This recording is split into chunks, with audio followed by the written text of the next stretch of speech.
In this video, I will be discussing a topic that is probably closest to my heart at this stage and something that I'm driving really hard, because this topic is one that can help us cut ourselves free from New World Order ideology influence and New World Order agencies that have been influenced by people that call themselves Illuminati, or people that are striving for things that were set out by Adam Weishaupt in the late 1700s when he founded the Bavarian Illuminati.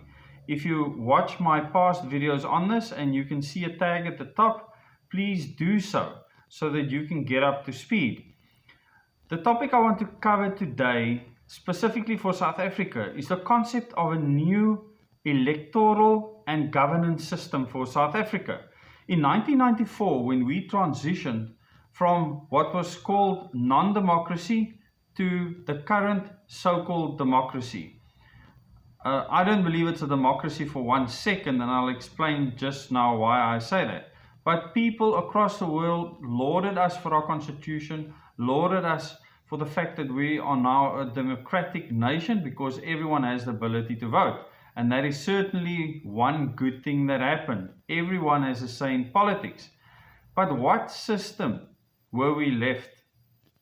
What system did we get?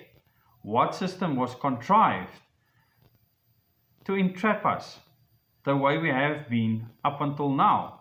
What system did they give us that would make the parties powerful, fighting each other, divide the nation, do anything but serve us and improve South Africa? Because the country has only been on a downward spiral since 1994, and the African National Congress, or the ruling party, is not to blame. Their puppet masters are. And you need to understand who these people are and how the party system enables them to have kept control of the country since the apartheid years. To start off on a different trajectory, I want to explain a campaign that started in this country some time ago, and one specific organization actually that took this campaign to the High Court in Cape Town, a case which they ultimately lost, and then took the case further to the Concord, where they were victorious. Remember, I've told you many times that the Constitutional Court is where you can try where the laws in our country actually holds up to the Constitution. And in this specific court action, and I'll read from 2 specific articles that covered this, and this is before the actual court case was finalized and the verdict was given. And the one headline is in News 24. It reads, "Electoral Act infringes on a person's right to run for elections independently, Concord hears."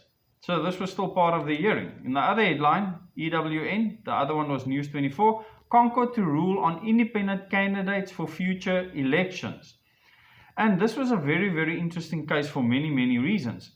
And I got to meet the leader of the movement that started the court case, as well as the advocate that actually gave of his time for free, Advocate Nelson, to fight the case in the Cape Town High Court at the time. And the reason why that case was thrown out at the time is because it was brought just before the national elections then, and the idea was to declare the elections null and void because the Constitution was not being abided by. And the High Court judge did not want to entertain this. The Constitutional Court ruling was, however, very interesting. But just to give you a brief background, the New Nation movement was dealt a blow in May when the Western Cape High Court saying at the time that hearing the case could cause substantial distress and uncertainty in the recent election. So they didn't want to hear the case at the time because it could literally stop the elections dead in its tracks, and the judge did not want to entertain that at the time, whether it was unconstitutional or not. Keep that in mind. The Constitutional Court will on Thursday consider whether independent candidates should be allowed to run in the nation's elections. And many people put themselves forward and said, here I am, I want to run as an independent candidate. And the IEC rules did not allow this, okay? At the moment, only political parties can contest elections. Big problem. But the New Nation movement wants the Electoral Act to be amended. So do I. I support them 100%. The New Nation movement was dealt a blow in May, with the Western Cape High Court saying at the time that hearing the case could cause substantial distress and uncertainty in the recent elections. The movement wants the Apex Court to find the Electoral Act unconstitutional. The Constitutional Court being the Apex Court, the highest court in the country, and saying that the Electoral Act is unconstitutional. The Council for the Advancement of South African Constitution has been admitted as friends of the court. They believe the Act takes away the right enshrined in the Constitution, and they're 100% correct, and the judgment in the end confirmed this. The organisation Undoing Tax Abuse, OUTA, will also make its application to agree with the applicants. But the Home Affairs Minister and Independent Electoral Commission are expected to argue that the Constitution does not expressly give individuals the right to contest elections. So they wanted to say that there's no right for individuals under the Constitution. They were wrong. Meanwhile, the President and the Speaker of the National Assembly said they would abide by the ruling of the court. Now, I'm not covering the ruling of the court today. I will do that in the next video. So subscribe to my channel, click the bell icon so you can get notifications. Invite your friends, share this video, because what I will be discussing with you now could change your life forever in this country, and could clear a path and a way for us to actually live in peace and harmony in this country. So there has been action in court to discuss the very matter I want to discuss with you, and that is direct election.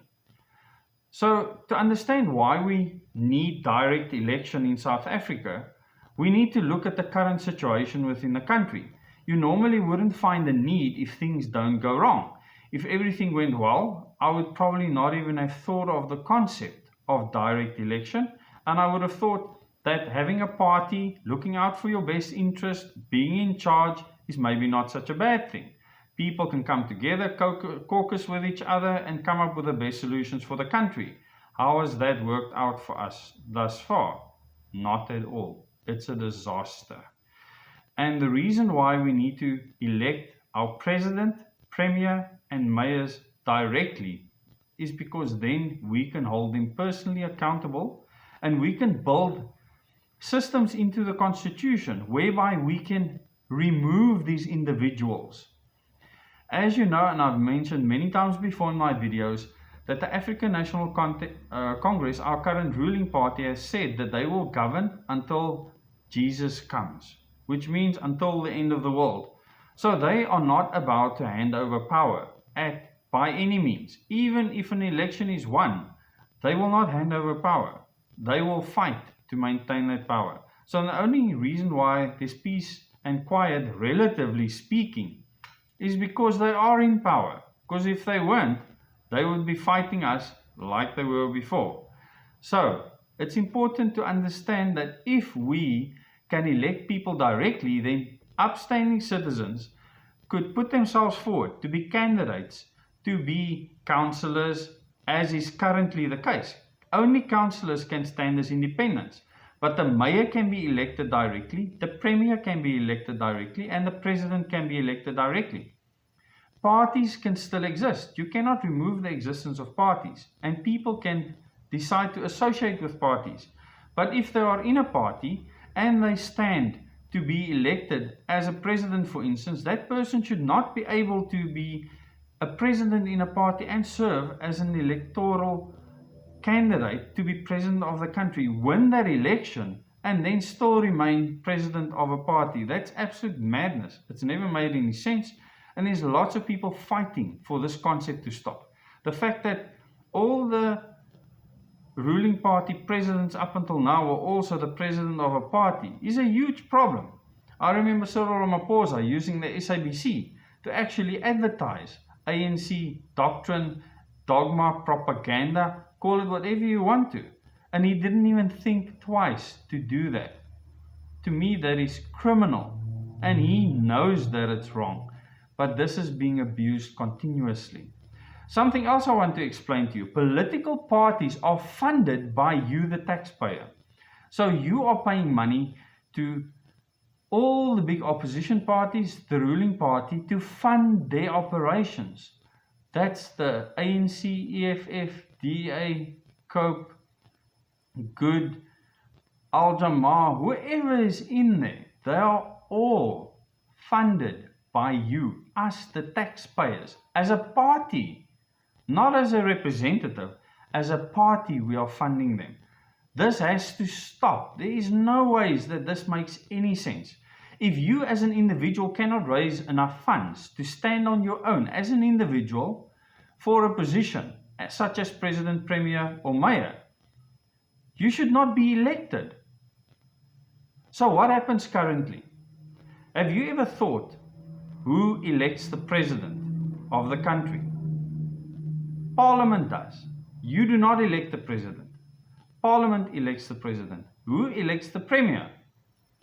The provincial parliament elects the premier. Who elects the mayor? The local council elects the mayor. How is this democratic within our society when we don't have the power to elect our uppermost leaders in society? When they don't account to us, but account to a council, a provincial parliament, and national parliament.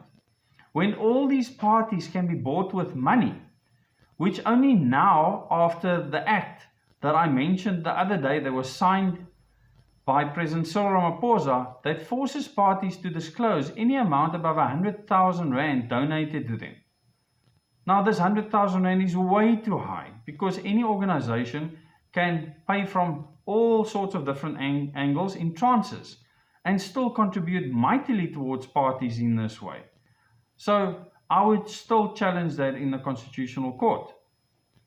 Now, it's important to understand that even when you elect individuals, there can be problems. And a lot of people will say it'll make it impossible for a poor person to rise to power. I beg to differ. In a true democracy, any person that has shown the ability to lead a country will be able to capture the hearts of the people, contest, and be able to be elected by the people into a position. And the beauty of that system is the fact that that person can be removed, and we should build systems into this electoral process of these individuals that can remove them quickly, such as, and I'm just using examples because I'm not a politician, so politicians can come up with these ideas, such as, for instance, a petition of a certain amount of people, say 100,000 or 200,000, would actually call for a referendum on someone's ability to stay in office, as an example.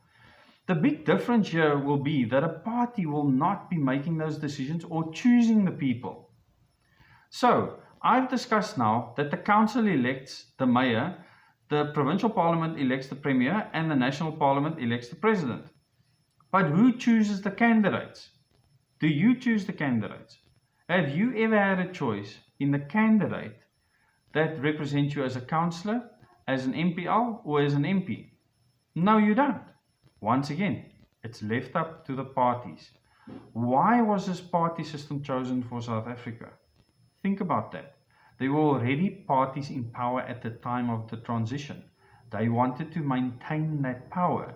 The ANC was chosen to be the movement to take over the country beforehand. It was all planned, meticulously planned and executed. We have to all come together and start talking about changing the system. The Constitutional Court ruled clearly, and I will cover this in a separate video in detail, that an individual can indeed stand and that the IEC must make a way known within 2 years to change their provisions so that individuals can run for MPs in Parliament. The problem with that system is then that individual will stand there on their own. They have no chance of being voted in as the president under the current system. So I call for complete system change. Governance system change and electoral system change. It's the only way to solve the problems of this country and disconnect us from New World Order ideology agencies like the United Nations, the World Health Organization, UNESCO, that is trying to sexualize our children at school. We are at a crossroads in South African history. If we do not take this opportunity to spread the word and start making the case and promoting direct election, this country will be finished. We will not succeed. The current system was designed to fail us. It is clear. It is evident. You are seeing the evidence before you now. In the next video, I will explain how the Constitutional Court judgment can give us the impetus to drive this change and have our constitution changed and forever get rid of the party slavery system that we are stuck with right now. Don't forget that all the parties stood behind Cyril Ramaphosa when he announced the lockdown, the hard lockdown. All the parties stood by Cyril Ramaphosa when he announced the extension of the hard lockdown. They did not question him. Ask why. Ask why. Where did their funding come from? Where are they getting their money from? Are they serving you? And I can tell you now that it's impossible for them to serve you in the current system. And the only way for you to make that difference is to demand from any organization or party you're affiliated with that they start advocating for direct election so that we can have a better form of democracy within South Africa. Thank you for those of you that have subscribed. We almost at 5,500 people today. Subscribers, awesome people that comment all the time, encourage me, send me messages, phone me, meet with me. I want to thank all of you. I want to thank all of you that are spreading the word and spreading the message. This movement needs to carry on. There's many organizations working on the ground to make this happen. And it needs to continue and grow into many other organizations. And if any of the organizations or parties tell you that the party system needs to remain, they are your enemy. They are not your friend. And they are only looking out for their own intentions and for their own profit and for their own power. Because in the end, the New World Order is all about power, control, and full surveillance of your every movement and handover of your children to their ideology on a silver platter. Please subscribe to this channel. Please ring the bell icon so that you can get notifications as we tackle this very serious issue into the future. Thank you.